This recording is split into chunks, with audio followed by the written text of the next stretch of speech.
পা ও গোড়ালি ব্যথা একটা কমন সমস্যা। একেবারে একটা বাচ্চার এই প্রবলেম হতে পারে, একটা বয়স্ক মানুষের হতে পারে। জীবনের যে কোনো সময় মানুষ পা ব্যথাজনিত সমস্যা, গোড়ালি ব্যথাজনিত সমস্যায় ভুগে থাকে। অনেকে এই ব্যথার কারণে চাকরি হারায়, অনেকে চলাফেরা করতে পারে না, অনেকে অফিস আদালত সব বন্ধ হয়ে যায় এবং অনেকে দেখা যায় বিছানায় পড়ে থাকে, ডিজেবল হয়ে থাকে, হাঁটা চলাফেরা করতে পারে না। আমরা যদি এই পা বা গোড়ালিটা দেখি, এখানে দেখেন দিস ইজ ক্যালকেনিয়াম বোম। এটা হচ্ছে ক্যালকেনিয়াম, আমাদের ক্যালকেনিয়াল এইখানে আমাদের হিল থাকে বা গোড়ালি। আর এটা হচ্ছে অ্যাঙ্কেল জয়েন্ট। এই জয়েন্টে এখানে টিবিয়া লোয়ার এন্ড, ট্যালাস বোন আছে নিচে, ফিবুলার লোয়ার এন্ড, এটা ফিবুলা বোন, এখানে দুইটা বোনস এসেছে। এইখানে হচ্ছে অ্যাঙ্কেল জয়েন্ট, এখানে টার্সাল মেটাটার্সাল, সামনে ফ্যালেন্সগুলো আছে সামনে। এখানে আইপি জয়েন্ট আছে, দুই ইন্টারফেরেঞ্জিয়াল জয়েন্ট মাঝখানে, তার টার্সাল এবং আইপির মাঝখানে জয়েন্ট, মানে অনেকগুলো ছোট ছোট জোড়া আছে এবং জোড়াগুলো বাইন্ডিং বিভিন্ন লিগামেন্ট দ্বারা আটকানো থাকে। তো পা ব্যথার কমন সমস্যা যেটা হয় সেটা হচ্ছে পায়ের তলায় এখানে ইনজুরি হয়, যেটা হচ্ছে প্লান্টার ফ্যাসাইটিস। এবং অনেক সময় এই তলায় এখানে হাড় বেড়ে যেতে পারে। দেখবেন আমরা রুগীরা এক্সরে করলে পাওয়া যায় যে হাড় বেড়ে গিয়েছে। This is calcaneal spare. অনেকের পিছনে যেটা টানা রোগ আছে আমাদের টেন্ড্রোএকিলিস, এইখানে ক্যালকেনিয়া বোমের এখানে উপরে লাগে, তো এইখানে সেখানেও হাড় বেড়ে যেতে পারে। This is retro calcaneal spur. আবার এখানে বার্সা থাকে পিছনে, এই বার্সা প্রদাহ হতে পারে, পায়ের তলায় বার্সা প্রদাহ হতে পারে। এই যে অ্যাঙ্কেল জয়েন্ট, এই জয়েন্টটাতে বিভিন্ন arthritis, specially gouty arthritis common. Gout uric acid যদি বেড়ে যায়, এই গাউটি কারণে এই অ্যাঙ্কেল জয়েন্ট ফুলে যায়।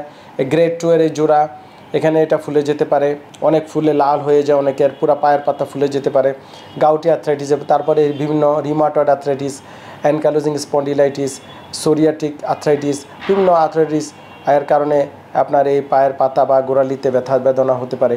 অনেক সময় ইনফেকশন যদি হয় বিভিন্ন কারণে, ইনফেকশন থেকে হতে পারে। তারপরে রানার্স, বিভিন্ন injury, sports injury, ankle sprain strain, এই অ্যাঙ্কেল জোড়ার মধ্যে অনেক সময় বিভিন্ন ইনজুরি হতে পারে এবং জোড়া ক্ষয় হয়ে যেতে পারে, যেমন অস্টিওআর্থ্রাইটিস প্রায় আমরা পেয়ে থাকি। অস্টিওআর্থ্রাইটিস যারা অতিরিক্ত ওজন, তাদের এই জোড়াতে বেশি প্রবলেম হতে পারে এবং এটা দুই পায়ের পাতাই হতে পারে। এবং কমনলি যেটা হয় যে ডায়াবেটিস রুগীদের প্রায়ই আমরা পাই পায়ের বিভিন্ন আর্থ্রাইটিস ডেভেলপ করে, নিউরাইটিস, নার্ভের বিভিন্ন ড্যামেজ, অনেক সময় পা অবশ ভাব, ঝিঝি করা, বোধহীন, অনেক সময় পিছনে কাপ মাসেলে পেইন হতে পারে। পায়ের পাতার আঙ্গুল গ্রেড 2, বৃদ্ধাঙ্গুল বা ছোটো আঙ্গুলগুলো অবশ ঝিঝি করা হতে পারে। এগুলো অনেক সময় কোমরে নার্ভের প্রবলেম থেকে হতে পারে। মানে পায়ের পাতার এবং গোড়ালির লটস অফ ডিজিজ ডিসঅর্ডার আছে যেটা একজন বিশেষজ্ঞ চিকিৎসক ছাড়া ডায়াগনোসিস করা সম্ভব না। অতিরিক্ত ওজন থেকে হতে পারে, বিভিন্ন খাবারের কারণে হতে পারে। তো যে কারণেই হোক না কেন, এই পায়ের প্রবলেমগুলোকে অবহেলা না করে আমরা বলি যে আপনাকে ডায়াগনোসিস করেন। কমন যে সমস্যাটা পায়ের তলার ইনজুরি, সেই জন্য আপনারা সবসময় নরম জুতা পায়ে দিবেন। আমি রুগীদেরকে বলি বাসায় কিন্তু আপনারা সফট চপ্পল বা পন্স ব্যবহার করবেন, খালি পায়ে হাঁটবেন না, এবং যখন কাজে যান সফট জুতা ব্যবহার করবেন। আমাদের যারা প্রবাসী ভাই বোনেরা আছে, আপনারা অনেক সময় সেফটি শু ইউজ করেন। সেফটি শুর বলতে আমরা হিল প্যাড বা কুশন দিয়ে দেই, আর যখন কাজ থাকে না সেফটি শু বাদ দিয়ে আপনি নর্মাল জুতা পায়ে দেবেন। অনেকে সেফটি শু পরেই থাকে। যাদের অতিরিক্ত ওজন আছে তারা ওজন কমিয়ে ফেলবেন, এই ওজনের একটা প্রভাব পড়ে। এই পায়ের পাতার বিভিন্ন গঠনগত প্রবলেম হতে পারে, পেস প্লেনাস বা পেস কেভাস ডিফর্মিটি হতে পারে। দেখা যায় যে বাচ্চাদের, উঠতি বয়সী বাচ্চাদের পায়ের পাতার তলার গঠনগত প্রবলেম দেখা দিতে পারে। তো এই থেকে পায়ের ব্যথা হয়, হাঁটু ব্যথা হয়, বাচ্চা কান্নাকাটি করে, চাবায় কামড়ানো বিভিন্ন সমস্যা হয়।